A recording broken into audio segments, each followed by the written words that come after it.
Major support for these programs is provided by Bank of America, Merrill Lynch, and Perfect Building Maintenance, New York Community Bank, All Nation Renovation, Kilroy Architectural Windows, New York's Window Company, Greenberg Traurig, LLP, M&T Bank.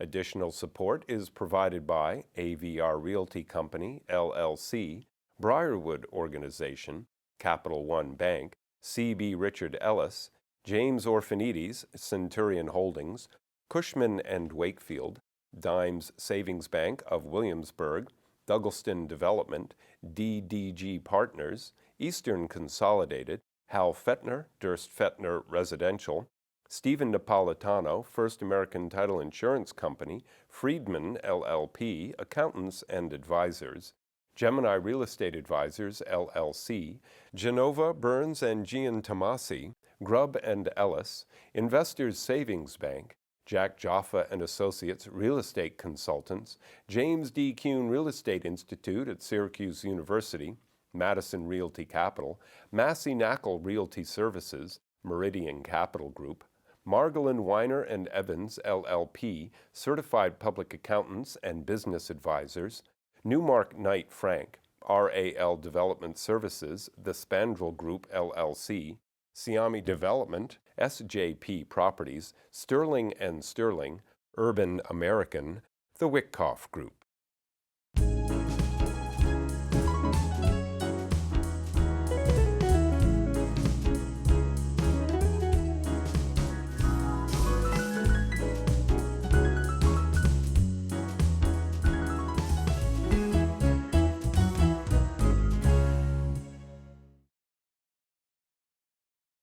Colin Powell, Bill Clinton, what do these people have in common? These people have in common, and Boardwalk Empire too, what do they have in common? They wear clothing designed, made by an individual by the name of Martin Greenfield. Today I have the individual who GQ calls the lifetime tailor, the man who's been dynamic in the tailoring business, but who has a dynamic life. And I'm happy I have Martin Greenfield. Thank you very much for a beautiful introduction. So Martin Greenfield is born in 1928 in Czechoslovakia. Yes. And unfortunately, Czechoslovakia was not a place to be in 1928 or 1930. But the first 10 years of your life were interesting. Your father was an engineer, a good life, and all the rest. What happens in 1938? In 1938, everything of that good life has changed. It hasn't ended, but it has changed because we were occupied by the Hungarians, the Germans, and they closed my school. I was going to Czech school, and there was no more Czech school. I had to switch over to a Russian school because they declared this is now Ukraine. And my whole life, my teachers, the Czech teachers went back to Czechoslovakia because they were from Czechoslovakia, and was my favorite people. We used to. So now your father is taken away. My father was taken away a little bit. It took about a year or so that they decided to take the men into work camps because we had to wear Jewish stars immediately, and he was taken away to work camp. And he sends you in 1939 where? To Budapest, to a cousin of his, because they were taking out the younger people. I got to be to an age where they take you to a work area. So to hide away from the Nazis, he sent me to Budapest. And I insisted, I had an older friend who they were a little poorer people, that if he comes with me, his name was Yitzchak. You know, we had these Jewish names. And my name is Moshe, he was Yitzchak. So he says, I'll send him with you. And the two of us were put on a train. And then you had this accident in 1939 that your father had to come to you. You were in the hospital. Yeah, because once I got to Budapest... Grease monkey, you were a grease monkey. Yeah, I was a grease monkey, and then I wanted to drive car, and I wanted to this. I got into trouble, and I broke my hand, and I couldn't ride home every week. And my father had at that point escaped because he was a little bit, you know, from work camp, and then he got back home, and then he saw the letter, and he said, I'm going right away after my son, because that's not his handwriting, there's something wrong with him. And then he came in to the hospital to see me. He already had my suitcase. First he went where I lived, they said I was in the hospital, so he got my suitcase packed, and he said, I'm going to take you home. I was in a cast, I was whatever, he charged me out. We went on a train came home for Passover. Right, and Passover, the second night of Passover, the Nazis come in. The Nazis come surround the house, and they took us walking it had to about 10 kilometers till we got to a train station in Swallowo, and they took us to Mukachevo. There was a brick factory, and that was stopped, and that was made into barracks to cover up, and the whole family came. My grandfather was alive, and my grandmother, one of my grandfathers died, and my grandmother came. At that point, I had 2 sisters and a brother, and my parents, my uncles. We all got to Mukachevo on the train, and we were in camp in the ghetto. In the ghetto. So now it's 1944, correct? It's 1944. And 1944, you get out of the ghetto and you are sent to Auschwitz. Sent to Auschwitz in a cattle car, and we packed whatever they let us pack within an hour when they came to our house. That's all we had. But at Auschwitz, before Auschwitz, your father said to you, Martin, you must live, right? Save yourself. That was said in Auschwitz already, after we were separated. When we were separated. But what happens at Auschwitz is Mengele is there examining and saying who goes to the left and who goes to the right. And fortunately, your father went to the right, you went to the right, and then even your mother and your 4-year-old brother were supposed to go to the right, but she was supposed to go without my brother. And then what happened is because she wouldn't leave my brother, so they sent her to the left. So everybody else to the left. My older sister was also to the right, but she was very young. She was tall. She was 2 years younger than I was. And they let her go because she had very long blonde hair, very beautiful. But I never heard anything, looked all over the place, never found anything about my sister. So now you're in the camp, you're in Auschwitz, and let's talk about the job, which in a way became the tailor job. You're working, the Gestapo in Auschwitz, they sent you to clean the shirt of the Gestapo people. Tell us that. You send a boy like me, who's not even 14 years old or whatever, and that I never washed the shirt, I never did any sewing. My father announced I was a tailor because he wanted to separate us. And they put me in the tailor division, and I told them I don't know anything because they were all prisoners, so I could speak with them. They were all Jewish people, and we spoke Jewish. I could speak other languages that they spoke, and I said, I don't know what to do. He says, you take the shirt, I'll show you how to wash it. Start washing shirt, and I'll show you how to sew, and I'll show you how to do this. And I kept on rubbing. The shirt was so dirty. I don't know how long he wore it. I says, I didn't know who it belongs to. But he says, just keep on rubbing it till it gets clean. By the time I got through rubbing it, the whole collar got ripped up. So they finished the shirt, and the Gestapo came to pick it up. Then I knew who it belonged to.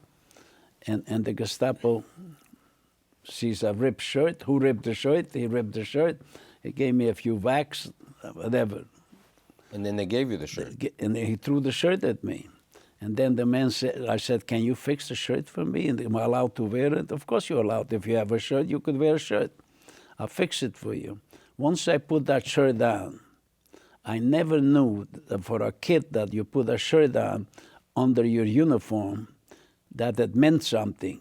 Because the minute I came to the barrack, I walked right through the front they didn't stop you. The coppers would knock the heck out of you. If you came to the front, they'd throw you out. You got to go through the side to the barracks where 10 of us slept together because we had to turn at the same time, all 10. Right, and now it's the end of 1944, and you go on the march. 10,000 people are leaving Auschwitz. That was in January of 1945, January. And there is the Russians are coming. At that point, I've worked many jobs, but it's not important. Important is that march, that we were 10,000 people that were marched from these different camps together because the Russians were coming. They didn't want us to be liberated.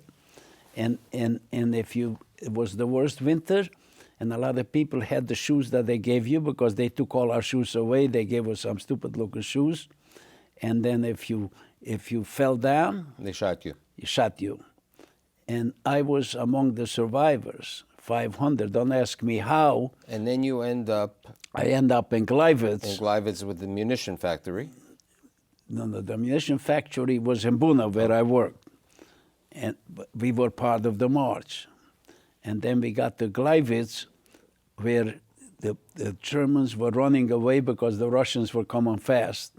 And in Gleiwitz, they left us that we got food because we went in and they left their compound, the Germans, and there was so much food that I was distributing food to whoever was left there. And then later they put us in open cars again to go to Buchenwald in that cold weather. And people, if they died, we had to throw them out of the car. So you go to Buchenwald, and what happens is, one quick story we talk about at Buchenwald, you're one day asked to clean the mayor's Well, in home. Buchenwald, I worked in a munition factory first because we had to, there was, whatever was going on, I don't want to prolong the story, but the important story that happened to me 2 weeks before the liberation, that they took a few people from the factory, from the munition factory, because the Americans bombed the city of Weimar, and the mayor's house evidently was bombed, that we had to go clean up the mayor's house. We had to take all the garbage out and the boards out because, you know, when bombs destroy things, they're destroyed. And I discovered that there were 2 white rabbits alive. And when I found rabbits, that I felt like I saved the rabbits because I found them.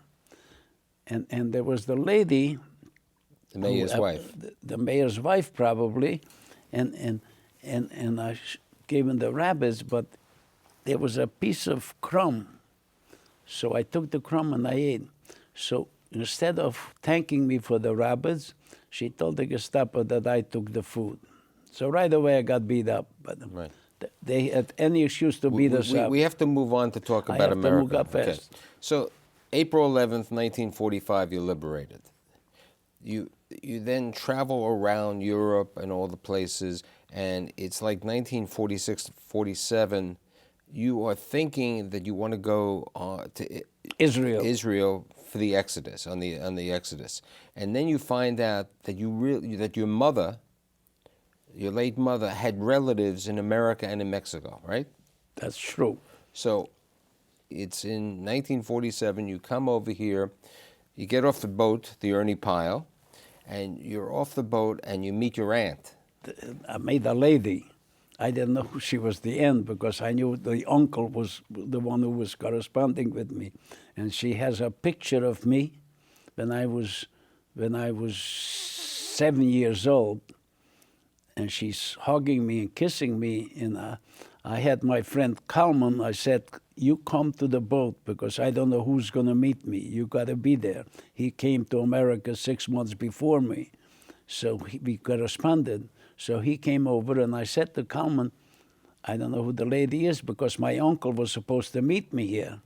So then I spoke to her. She was crying and she was hugging me. And she says, in Jewish, I am Elka, I'm your mother's older sister.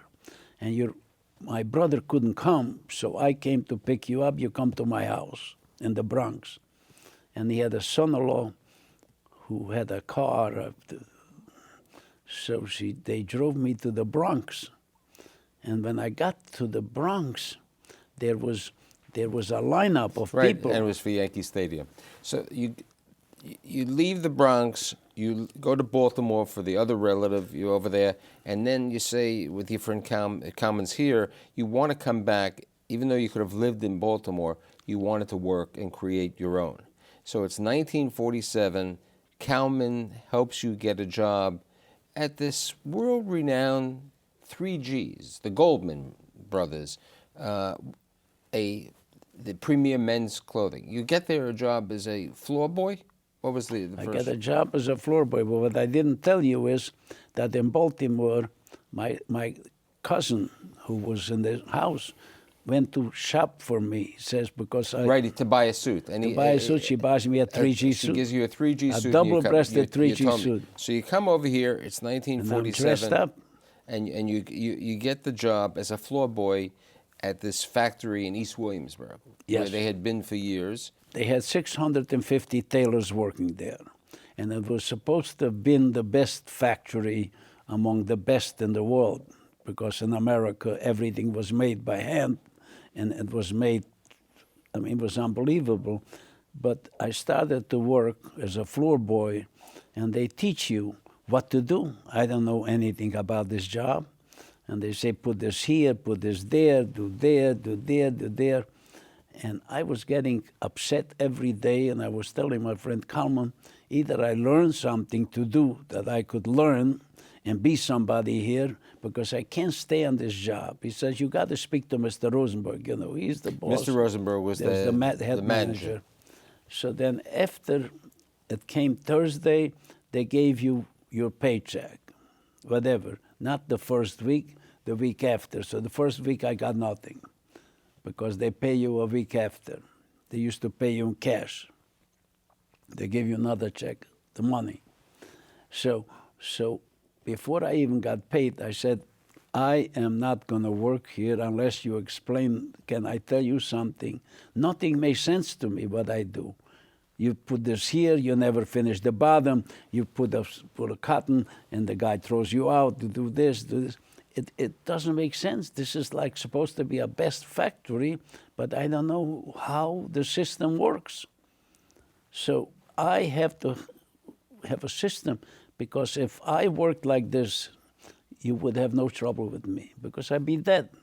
So here I am, so I gotta do it the right way. And I tell them, you know, I got a job pressing, and I have these different colors. Maybe we could put colors for each day, so we could go in rotation here, and we could get a closet, and I'll tell you how many spools, right, or whatever.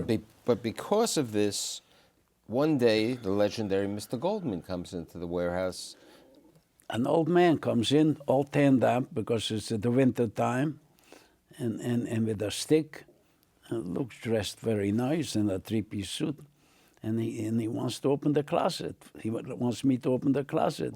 He couldn't even speak to me, because I was going to night school, but I wasn't yet, English wasn't still my language, and his language was English. He was born in the United States. Maybe he spoke a little bit Yiddish, but I don't think so. And then I didn't want to open up the thing until Mr. Rosenberg rushed over to me, and he said, excuse me, he's the boss. So we got to move on. So, I got to move on. Okay, so we opened up, and he was impressed with me. So what happens is Mr. Goldman is so impressed with you. And I mean, he was William P. Goldman of 3Gs. One day he says to you, you know, what do you want to be? And you said, you want to be a doctor. And then he said, I'll teach you to be a doctor of suits, and you learn the entire clothing. But the interesting story, before we get to when you bought the company, is the day that he sits with you. He says, look, I live on 5th Avenue. Come visit me on Central Park and 5th Avenue. I want to talk to you. Well, he said to me that I should meet him in the park. And I said, why can't go to the office? It's a very reason. I have sandwiches. We're going to have lunch in the park. And then I'll explain it to you. And then he called me in the park, and he offered me to be in charge of manufacturing. That was unheard of for my age, to be in charge of 650 people at my age. because I was responding so fast. I didn't really have the education. All my education was from that factory. But I was getting very good at it. I was already in charge of quality. I was in charge. Mr. Rosenberg had died already, and his brother was running, who was in charge of pressing, and I helped him run the shop. Now, the interesting thing is you and Mr. Goldman really built an affinity. When you were married, you met your wife in 1955, Arlene. What happens is he even gave your wife away. He gave you away at the wedding. Yes. 1977, what happens is Mr. Goldman, who's 92, or He's dead already. He's dead. The family says, let's sell the business. And Martin Greenfield. Let's close the business. Let's close the business. Martin Greenfield, at that time they had 1,148 customers and all the rest. Martin Greenfield says, I'm going to take over. I'm going to take over, but I don't want to call it 3G. I want to call it Martin Greenfield Clothiers. Well, it was my dream to own my own business. I had several opportunities, and I could not leave. Goldman would not let me leave, but he paid me a lot of money, and I had enough money set aside that I could buy the business, and I could have money to run it, because it was a tough time. It was the Carter era, 25% interest. My father-in-law said, don't buy the business, all the money, invest, whatever. So what happens But I bought the business. With 6 employees? Well, I bought the business, and I bought everything in the factory. And I made deals with him because we had floors connected. I wanted to disconnect myself, just buy my 2 buildings, and then the other stuff, take off everything. Everything was in the contract that what they had to do. And everything that was in New York City where we had everything belonged to me. The only thing I didn't buy is their 3G name. I wanted my own name. And what happens is, because of the high interest rates and also the fact that the Goldmans, who were very comfortable individuals, 1980 comes around and you have to file for Chapter 11. Yes. But as a gentleman, you took care of it, you paid off all the creditors. Everybody. And you continue on. Now, the interesting thing is that it really related partially to Goldman because they went to Columbia. They made the clothing for Dwight D. Eisenhower during the war. When I was a floor boy, the first thing that happened, they said, you got to take care of this. This belongs to Eisenhower. He's the president. The president of what? It's not the president, it's somebody else is the president of Columbia University. And he has got to have the civilian clothes pushed through, so you got to take care and watch this done. I said, that man liberated me. He came to camp. He showed the Germans that they couldn't get him. They said they didn't know nothing. He made sure that they knew because they couldn't get their food stamps and food because they were rationing. Every German had to come to see the concentration camp. But that concentration camp was the biggest concentration camp. They had 52,000 prisoners at one time. But that's another story. So that's how I started. You started the making job. making the suits for them. But you also then over the years, not Carter. No, Clinton, I learned the job. You know, that was a story before. But Mr. Goldman, when he spoke to me that he wants to put me in charge because I'm good at the job and I have the brains for it, and eventually. He didn't tell me I was going to run the factory, but that was my own ability that I was able to get there. Over the years, I mean, you've been the suit guys, you've made the clothing for Neiman Marcus, you made the clothing for Saks, but you've always had this, you know, especially when you walk into your office in Williamsburg, you see all the pictures of all the presidents and all the generals and all the Israeli ambassadors. How'd that happen? How do you become the tailor to the world?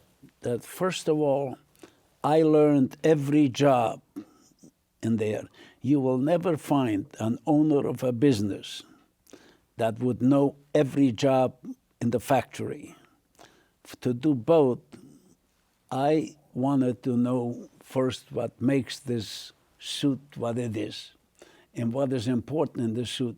quality-wise. Quality was always the key with Mr. Goldman, because I brought in so much innovation into the place, systems that could make that factory run. Every time I saw a new machine and I wanted to buy something to make the suit, Mr. Goldman said, is it going to make the suit better? Then you could buy it. And then I wanted to air condition the factory, the first one in the world. And I air conditioned it because I feel we cannot work in this place in the summertime because the heat and everything else. And we did all that stuff with Mr. Goldman. And even today, I mean, the factory is still a union shop. Still a union shop. It's a union shop, one of the few union shops, and one of the few. How many men's factories are there today of suits? Well, there aren't many left over. In New York City, we had 2,600 and some manufacturers that had over 100 people left, and there's only one left, me. A lot of people had changed. They wanted to make stuff for less money, and they bought new machines, they bought everything. But when you make everything by machine, it goes to China or goes someplace else, they make it for less money, and they went out of business. They couldn't compete with them. The only competition that they cannot compete is with my quality. So and that's what makes all these famous people come to me. With 2 minutes because left, I make the right suits for them. You're married to Arlene. You have 2 sons. Let's talk. One son is Jay. He wanted to be a doctor because my father wanted me to be a doctor. I said, you got to become the doctor because I couldn't. He says, I'll be a doctor. So he went to. Then he switched to he says from a doctor he wants it's got to work day and night. So he'll be a dentist. He was becoming a dentist, and then he became a dentist, and then he says, I want to be in business with you. So Jay. So he is Jay, and then Todd. He wanted to be in a show business. So they both work and they own the business, and they are with me, thank God. And I am now 82 years old. I'm the youngest survivor. I'm involved in the community. I help the community. I changed Brooklyn to what it is. I love the city. I saw my Mr. Goldman, what he contributed to the city. In my own way, I contribute because I'm involved on community boards. I said, on every board, only for the city, not for money. You know, over your 82 years, one of my most interesting lives, an interesting builder of New York, and thank you for being here today. I'm telling you, I love New York.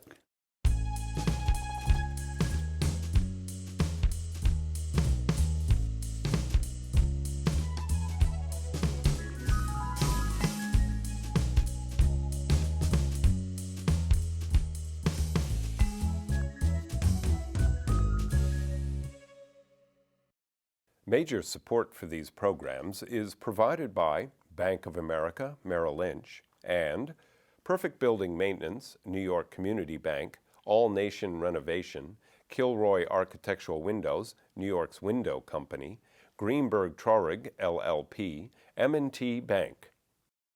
Additional support is provided by AVR Realty Company, LLC, Briarwood Organization, Capital One Bank, C.B. Richard Ellis, James Orphanides, Centurion Holdings, Cushman & Wakefield, Dimes Savings Bank of Williamsburg, Douglaston Development, DDG Partners, Eastern Consolidated, Hal Fettner, Durst Fettner Residential, Stephen Napolitano, First American Title Insurance Company, Friedman LLP, Accountants and Advisors, Gemini Real Estate Advisors, LLC, Genova, Burns and Gian Tomasi, Grubb and Ellis, Investors Savings Bank, Jack Jaffa and Associates Real Estate Consultants, James D. Kuhn Real Estate Institute at Syracuse University, Madison Realty Capital, Massey Knackle Realty Services, Meridian Capital Group, Margolin Weiner and Evans, LLP, Certified Public Accountants and Business Advisors, Newmark Knight Frank, RAL Development Services, The Spandrel Group, LLC, Siami Development, SJP Properties, Sterling & Sterling, Urban American, The Wickoff Group.